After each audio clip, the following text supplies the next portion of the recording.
Downwind, Unveiled, Riding the Breeze of English. Hello, dear learners. Today, we're diving into the world of English phrases to uncover the meaning behind the term, downwind.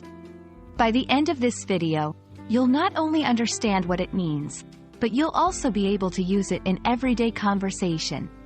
Let's get started. Downwind refers to the direction the wind is blowing towards. If you're standing downwind of something, it means the wind is blowing from that object towards you. Imagine a tree shedding its leaves.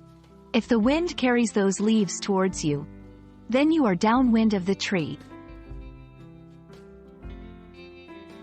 Understanding a word is one thing, but using it in context is another. Let's look at a few example sentences. 1. The campers set up their tent downwind from the campfire to avoid getting smoke in their tent. 2. The fragrance of the flowers was stronger because we were standing downwind. 3. If you're downwind of a bakery, you might catch the delightful aroma of fresh bread.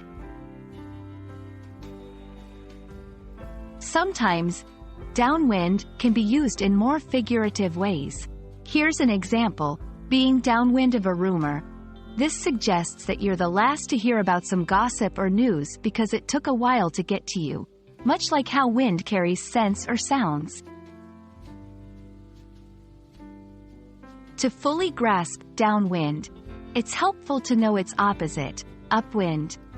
If you're upwind of something, it means the wind is blowing from you towards that object. So if you're upwind of a campfire, the smoke will blow away from you.